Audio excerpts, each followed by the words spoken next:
चलिए अपनी सारी एंट्रियां कंप्लीट हो गई। अब अपन बैलेंस शीट चेक करते हैं। बैक चलते हैं। बैलेंस शीट के लिए बी प्रेस करेंगे। किस किस की सेम है? अरे वाह, वेरी गुड,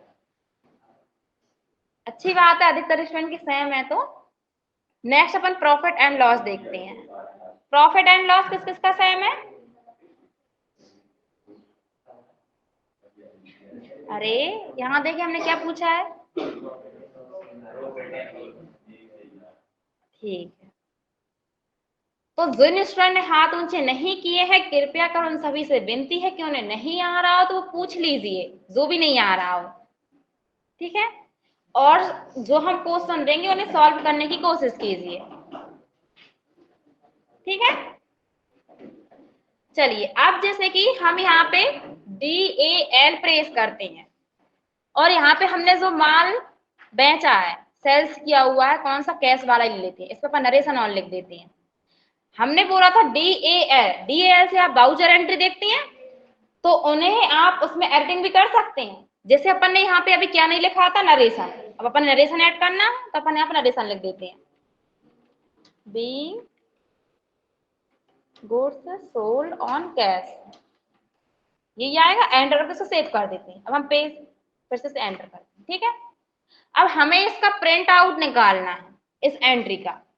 तो आप देखेंगे यहाँ पे प्रिंट ऑप्शन मिल रहा है, उसकी शॉर्टकट की क्या है, अल्टर पी, कंट्रोल पी नहीं है। कंट्रोल होता कब होता है, जब डबल अंडरलाइन होती है आपकी, पर सिंगल है तो क्या होगा, अल्टर। अल्टर पी कर दें आप या फिर इस पर क्लिक कर दें तो आपके सामने इस टाइप से आएगा। अभी यहाँ पे नो प्रीव्यू वाला ऑप्शन सेलेक्ट है, अगर आप इसको यस करेंगे तो क्या होगा, कंपनी क्लोज हो रही है इसमें, कोई बात नहीं, अपन फिर से ओपन करते हैं। कभी कभी अगर आपके सामने ऐसी प्रॉब्लम आए तो आप डबल से ओपन कर सकते हैं। इसे क्या करेंगे, इसे क्लोज करने के लिए, ठीक है। अब अपनी कंपनी तो पहले से बनी हुई है तो क्या करेंगे, सेलेक्ट कंपनी। अब अपन ने किस नाम से बनाई थी वो नाम सर्च कर लेंगे, मिल रही है यहाँ पे आपको, एंटर कर देंगे।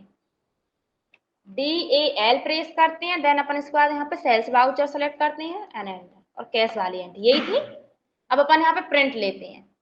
ठीक, और यहाँ पे देखिए नो प्रीव्यू, आप इसे यस करेंगे तो ये आपके सामने यहाँ पे दे देगा नो प्रीव्यू में, बट बहुत यहाँ पे क्या दे रहा है, छोटा छोटा साइज दे रहा है। पर इसमें ऐसा क्यों लग रहा है अलग दीदी हमें, ये आपकी कंपनी का नेम बता रहा है, ये एंट्री नंबर बता रहा है, किस एंट्री में की गई थी आपकी, वो सारी यहाँ पे इंफॉर्मेशन दे रहा है। नेक्स्ट आप स्क्रॉल करेंगे यहाँ पे, सेल्स वाउचर में है, अमाउंट कितना है 6000। फिर नीचे आप स्क्रॉल करेंगे तो यहाँ पे 6000 ऑनली लिखा रहेगा, मतलब यहाँ पे इस टाइप में लिखा रहेगा, और यहाँ पे जो आपने डिस्क्रिप्शन वगैरह रहता है वो लिखा रहेगा आपका। ठीक है, यहाँ पे फोर जो अपनी कंपनी का नाम रहेगा वो लिखा रहेगा, क्यों, क्योंकि यहाँ पे आपको सिग्नेचर करके उस पर्सन को बिल देना है। तो ये थोड़ा अभी इसमें अलग ले लिया, पहले अलग बता रहा था। तो आ जाएगा आपको इतना बिल देना। अपन बैक चलते हैं। इसके बाद आपको किसी और एंट्री का देना हो तो यहाँ पे आप क्या दे देंगे, उस एंट्री को ओपन करेंगे और अल्टर पी कर देंगे या फिर प्रिंट वाले ऑप्शन पे क्लिक कर देंगे। हाँ, फिर से हम बताते हैं, वहां पे नो प्रीव्यू था आपका, अगर आप नो प्रीव्यू करेंगे तो आपको प्रीव्यू में बता देगा। अगर आपका विथ प्रीव्यू रहेगा तो वो आपसे PDF में सेव करने के लिए बोलता है डायरेक्ट। ओके, तो आप करके देख लेना नीचे, या फिर बताएं, बता दें। DAL की हमने यहाँ पे सेल्स वाउचर सेलेक्ट किया, इसका यही एंट्री। अब यहाँ पे अपन प्रिंट पे क्लिक करते हैं। अभी आपका यहाँ से क्या सेलेक्ट है, यहाँ से नो प्रीव्यू। ठीक है, आप इसे यहाँ पे क्लिक करेंगे तो विथ प्रीव्यू आ जाएगा और इसे यस करेंगे, देखिए सेव करने के लिए बोल रहा है। ठीक, और आप इसे जहां कहीं भी लोकेशन देना चाहते हैं वहां पे आप इसको लोकेशन दे देंगे। जैसे हम यहाँ पे अभी फिलहाल में डेस्कटॉप देते हैं, लेकिन आप लोगों को नहीं देना डेस्कटॉप। ठीक है, और यहाँ पे अपन सेव कर देते हैं, ये सेव हो जाएगा, अपन इसे मिनिमाइज कर देते हैं। देखिए आ गया आपका बिल टैली नाम से। इसको डबल क्लिक करेंगे पर ये ओपन नहीं हो रहा है इसमें PDF। ये किसी किसी सिस्टम में अगर PDF का फॉर्मेट सही होगा तो वो ले लेगा, इसमें नहीं ले रहा है, इसमें अपन हटा देते हैं। तो आ जाएगा आप सभी को। ओके, जितनी एंट्रियां हमने दी थी उसमें से कुछ पूछना हो तो पूछ लीजिए, सेल्स में कुछ कंफ्यूज हो या परचेज में कुछ कंफ्यूज हो। नहीं है तो फिर हम आगे बता दें। अब यहाँ पे सेल्स वाउचर में अभी तो आपने क्या एंट्रियां की थी, नगद माल बेचा भुगतान फोन पे द्वारा प्राप्त हुआ या उधार माल बेचा। अब आपके यहाँ पे एक और एंट्री क्या बनती है, चेक इन हैंड वाली, मतलब आपने माल तो बेचा है, सामने वाले पर्सन ने आपको चेक दिया है भुगतान के रूप में, समझ आ रहा है। जैसे हमने बोला कि हमने माल बेचा, भुगतान में चेक मिला, चेक आपको मिला है तो उसका एक लेजर बनेगा चेक इन हैंड के नाम से। क्यों, क्योंकि आपने उस चेक को कैश समझ के रख लिया आपके पास, क्योंकि वो उसमें अमाउंट डली रहती है, देखते हैं आप, तो वो कैश समझ के रख लेते हैं अपन, कभी भी उसे बैंक में जाके लगा के अपन यूज कर सकते हैं अमाउंट को। तो आप यहाँ से ALC से उसका लेजर बनाएंगे, किसका, चेक इन हैंड का,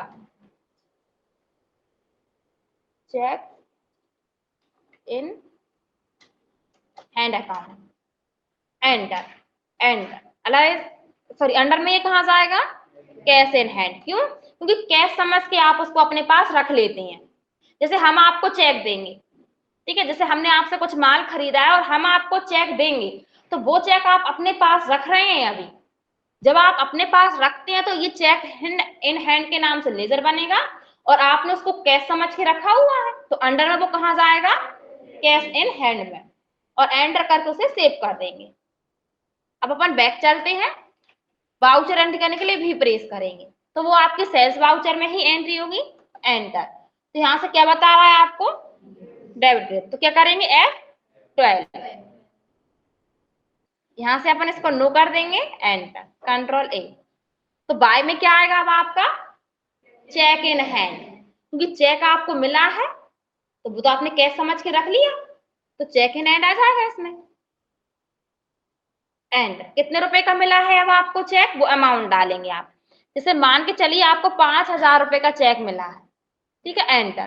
टू में क्या जाएगा, सेल्स, क्योंकि माल आपके पास जा रहा है और माल जाने के ही बदले में तो आपको चेक मिला है, तो ये एंट्री बढ़ जाती है आपकी।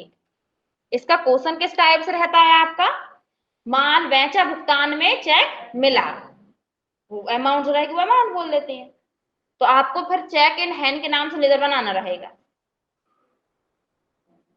ठीक है।